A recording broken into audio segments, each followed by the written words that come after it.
Hello YouTube, it's Atticus.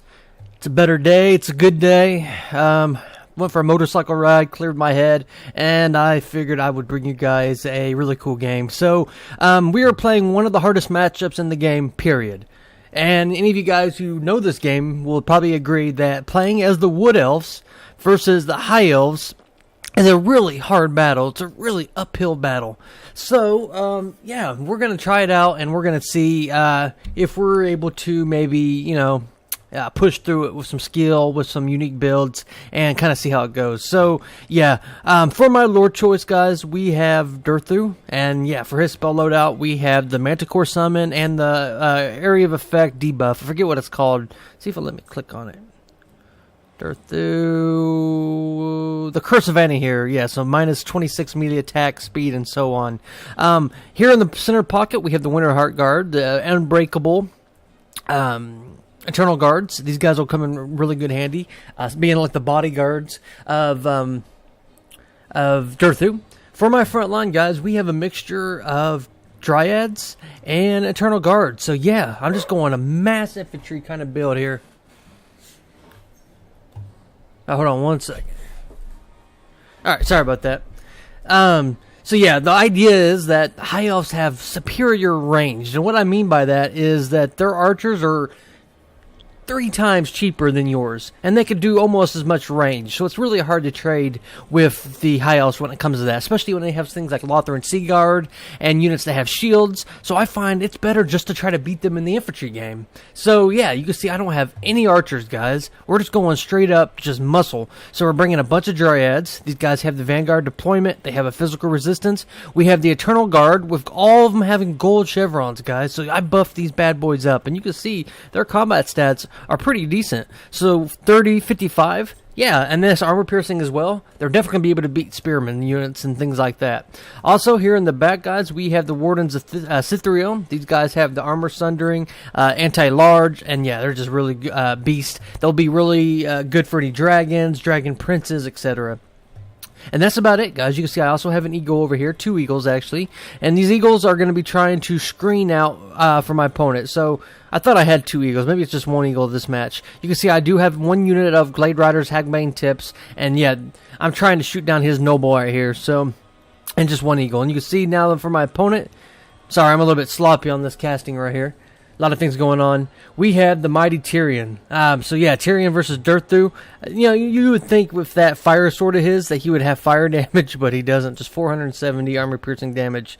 But for his front line, guys, we have a really scary army of Phoenix Guard with gold chevrons. So yeah, he went really expensive on these guys. Let's go ahead and look at their stats. 5365, so yeah, that's different. You don't really see that a lot. Maybe he was expecting trees and things like that. So 3 units of those. He has a couple spearmen as well, and then we have 3 units of archers. We have Tyrion, as mentioned before, and a noble up on an eagle. So yeah, this would be really good for harassing Way Watchers and archer units like that in the back. And also, guys, we have 1 unit of Lyrian Reavers. So let's go ahead and start the match here, guys, and see how it goes. So right off the bat, as the motorcycle said, to the freeway. Yeah, we're going to have to start traversing up this hill. My opponent has a really good defensive position here. You can see my Dryads are taking the blunt of the arrows. But yeah, these guys have a pretty decent physical resistance. That's fine. You know what I mean? You can kind of see that I'm going for numbers here. We're just going to try to swarm him with everything we got. You can see that I'm going to have my eagle come over here. I did have 2 eagles. I knew I wasn't crazy. So there's 1 over there and 1 over there. You can see that I'm trading with this noble, but it's absolutely just getting beat. The Hagbane Tips, though, are going to try to even it out just a little bit. You can see that we're going to have a fire spell, it looks like, from Tyrion. We'll go ahead and watch the damage here. And yeah, not too bad at all. You can see that it takes those guys about half health. They do take extra damage from fire damage. But yeah, you can see the Dryads are going to get into the Phoenix Guard. And these guys don't have the best armor piercing. So yeah, they're not going to be doing as good. I definitely need to get my Eternal Guard. And you can see I'm trying to get the Dryads into the Spear units. And then the Eternal Guards into the Phoenix Guard. You can see I'm going to get my first Manticore Summon. And we're instantly going to go for the back line. My opponent doesn't have anything protecting his back line. I don't know if he wasn't expecting, Wild Riders and things like that. But yeah, I'm instantly going to be able to shut down his archers and things like that. Over here, you can see that he took out one of my eagles. The other eagle is just trying to screen out these Illyrian Reavers, but yeah, it's looking pretty good for us.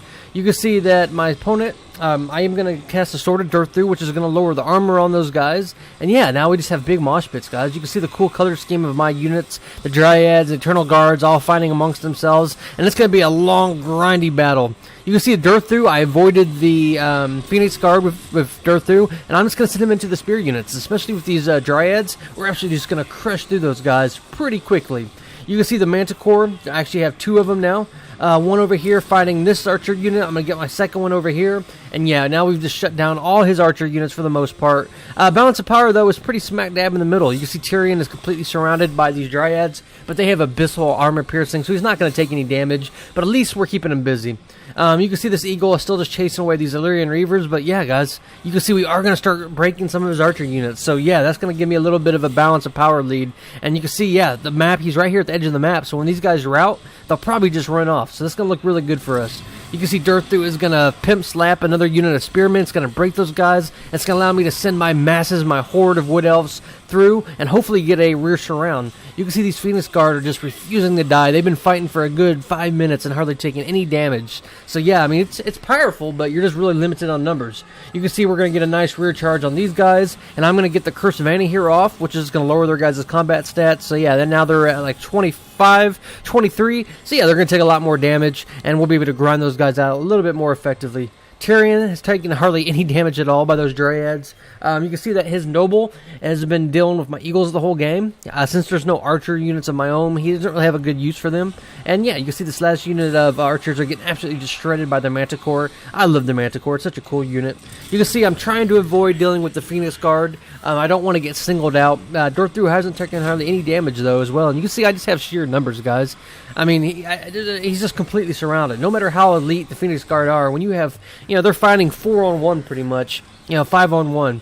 You can see I am going to land one of my eagles right here onto his noble. And yeah, being up on the eagle, his noble doesn't have anti-large, so it's not going to be as effective as he would probably like.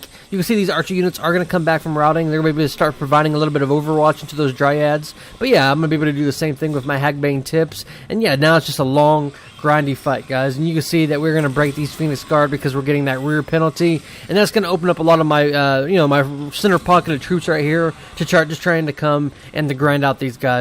My opponent does get another Firestorm right onto these Dryads. He was a little bit off on the casting. It only, took out maybe like 5 units or so. It would have been better from like right here over. Tyrion is amongst all his troops, though. He's fighting. You see, he does cast Stand Your Ground, Faint and Repose, pretty much everything. But yeah, no matter how good he does on the infantry fight, you got Big Daddy Durthu coming for blood, and Durthu is just a beast. I don't think Tyrion's going to be able to beat him on a one-on-one engagement, even though Tyrion does have healing. You can see that his Phoenix Guard are really tattered. Same with his Spearmen. Durthu's going to get a really good hit onto Tyrion. And yeah, you can see each hit is just taking Tyrion down a 1/8 of his health each swipe. Over here, these Phoenix Guard are still fighting. They're not even down to half health. So yeah, these guys are really, earning their elite status. But it's looking really good for us, guys. I have really good balance of power lead. You can see my eagle did land on these Illyrian Reavers. We are going to catch them. And the eagle's a really good counter to those guys, even though he's getting ready to break. I find eagles really excel at low armor things like archers, Illyrian Reavers, Dark Riders, things like that. You can see that we've dealt with all the infantry of Tyrion now. He's completely surrounded by Wood Elf units. You can see I'm getting the armor sundering of the Winterheart Guard. And yeah, this is looking really good for us. You can see I'm going to get another Curse of Anihir off here, which is going to lower his melee attack, his accuracy, speed, etc., etc. And yeah, just making those guys... It's going to make it that much easier for us to kill him. You can see that I do get my other eagle into these archer units. We're shutting them down, but balance of power, guys, is slowly and surely creeping into my favor, and we're going to have army losses for the Wood Elves, or for the High Elves, excuse me. So that's going to be a win for the Asari, is how you say it. So let's go ahead and look at the in-screen breakdown and talk about some of the keys for my success. And yeah, I mean, I think I went for the different, not the Wood Elves one, but the other one, the green one right here, if you guys can see where my mouse cursor is. So maybe he was expecting a big tree build, so that's why he went so many Phoenix Guard with all the chevrons and things like that. But, yeah, I mean, the power, when you do a Death Star like this, you're not going to have mobility. And, I mean, also, I don't know if this would have been the best build, because what if I had bought a bunch of Weight Watchers and things like that? I mean, you really didn't have a lot of things that could harass the back line. I mean, you have a Noble, but... Yeah, this was a risky build. I mean, I think he took a gamble. If I'd have brought just a bunch of trees and dryads and things like that, he would have absolutely won. But yeah, the numbers. I mean, having the dryads, having the eternal guards, the gold chevrons. I mean, we just had so many units. We wore them down through attrition. The eagles were able to harass his back line. The manticore summons, etc. So yeah. Good game to my opponent, and we're going to actually do another game, guys. This is with the same opponent. We played a second game, and yeah, I'll show you how this one goes. So this was directly after the Durthu game, and you can see that he's trying to respond. I did a little bit of mind games with him. You can see that he brought a bunch of white lions with silver chevrons. So he was thinking, all right, maybe if he's going to take a bunch of dryads and eternal guards, I'll win the infantry fight. But yeah, you can see I've kind of changed it up this time. So all right, guys. For my build, you can see I am taking a dragon, and we have the Glady. So she's going to have the net, she's going to have the arrow, and things like that. For my infantry contingent, we have a couple of dryads here in the front. We have some eternal guards, and then we also have some wildwood rangers. So yeah, these guys are the armor piercing, and look how cool their color scheme is. That is so neat. I love it. Durthu's army color scheme. Another eternal guard over here. We have an eagle, which is going to come in really good handy dealing with that prince. But yeah, the real muscle of our army is these 3 units of way watchers here, guys. And then also in the back, protecting these way watchers, we have the Loix tricksters, and those guys do have stalk if you use the ability, which comes in handy.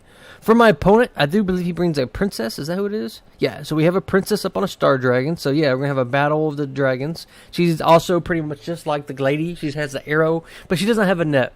Obviously, the white lions with the silver chevrons, and then he has these archers again. So, yeah, I mean, this is good, but you have nothing protecting this back line. So what if I had come in with a bunch of wild riders? You'd be in a, big trouble. You can see my opponent also does have another noble up on the eagle. I guess he really likes that. So, without further ado, let's start this match here. Let's start game 2. Oh, and he does have something over here. He has a Illyrian Reaver Archer. So, a little bit of the same build. I guess he just wanted to change a few things. So yeah, we're going to start just traversing the distance right here, guys. I don't have manticore summons this time, so I'm going to have to really try to deal with these archers as effectively as we can. You can see I'm going to have all the way watchers start opening up on the white lions. Since he does have a pretty strong infantry, advantage, why not start hitting the white lions? These guys don't have any missile resistance. They're going to take a lot of damage. You can see I'm going to get my opponent gets a nice Star Dragon breath onto those dryads. Gets them about half health. But yeah, I mean, it's definitely going to start to add up. You can see that my Glady is going to get a missile damage onto the princess, but we're going to totally miss. So it's a little bit, unfortunate. You can see the noble is fighting the eagle again, but yeah, the noble is just such a way better combatant. Should be able to win that. You see I am going to land down my dragon. He doesn't have any anti-large here, so I'm like, okay, well, why not? Try to get a terror route. You can see he globbed up all his archers. I don't know if this was a micro mistake or what it was, but yeah, he kind of got all his archers here. So why not get a terror route and we'll be able to break them. You can see he is trying to pull back his archers now. They'll be able to start shooting. And yeah, you can see the center pocket, those white lions absolutely shredded through the dryads. So yeah, I have to start trying to focus those guys down because they're really going for my way watchers. Now, they'll never be able to catch them, but that's not the point. I want those way watchers to be able to firing. I don't want them shooting at units that I can't really, it's kind of a waste of their precious ammunition. You can see the Loix tricksters are coming to provide some interference, but luckily my watered rangers are going to come, and we're going to actually just start shredding those guys. You can see that, yeah, these 2 white lions absolutely just beat my right flank. I do have these wildwood riders, though, and they're trying to hold those guys up, but there's a lot of ranged overwatch coming. You can see my opponent is using his Star Dragon up in the air, but yeah, he probably needs to get that into combat, just because you're getting hit by ranged units, and you paid that much for a Star Dragon, get it into combat. Over here, you can see that the Dryads, Internal Guards are fighting these White Lions, but yeah, combat is even. White Lions with Silver Chevrons are pretty powerful. You can see I have all his archers grouped up here, guys. It's, not looking too good. My opponent does get a really good breath attack, though. Gets my Glady to about half health. But yeah, I have all my Way Watchers starting to focus to him down as well. And I'm going to get a net onto him when he starts to try to run away. You can see he is starting to pull away. And yeah, we've done a little bit of damage to each other. Over here, these White Lions are fighting really good, surprisingly. Being that they're very outnumbered, yeah, they're just so powerful, especially with all the chevrons. You can see I just keep landing my Glady, and even though she's about half health, she's just doing really good at, terror routing. You can see he is going to land the Noble onto the Glady, and yeah, she's, kind of in danger right here. I have to be kind of careful. You can see that my eagle, though, is quick on the noble's tail, and yeah, we're going to start trying to focus him down, and we are instantly going to be able to terror rout him. Another magic missile by my opponent right onto my Glady gets her down to about a quarter health now. So yeah, it's getting kind of into the end game now. You can see I am going to land my eagle onto these archers, and we've kind of just wrecked his formation in his front lines, and it's looking really good for us, guys. So you can see that the archers are going to start opening up here. And yeah, my opponent really needs to get that Star Dragon into combat. But of course, he probably sees these Loix Tricksters and knows that it's not as safe as he probably would have liked. These Illyrian Reavers are going to start shooting into the Way Watchers and things like that. But it's a little too late. You can see the Star Dragon is going to get netted right as it was starting to try to land. And yeah, it's going to lower his missile resistance. And you can see just how quickly we're going to be able to start focusing him. And yeah, that's going to be a win for the Asari. So kind of a shorter game, guys. At this point, my opponent is, you know, kind of dead. You see he tries to get a nice charge in, but the Loix Tricksters will intercept it. And that is game 2. So, good game to Marble Man. Interesting build. We're going to look at the in-screen breakdown, talk about some of the keys for my success. And, yeah, I mean, it was mind games. I knew he probably would expect the same build from last time or some different, you know, type of it, so I changed it up. I did the Way Watcher build. The Wilder Rangers actually did really good. I mean, 206, 177 is not too not bad, especially when you look at the kill of the White Lions. The Eagle, I obviously got beat by the Noble. So, and as for my opponent, you got to have something to protect that back line. It's risky. That's all I'll say. So, all right. I hope you guys enjoyed these 2 games. It's Atticus. I'll see you next time. Bye bye now.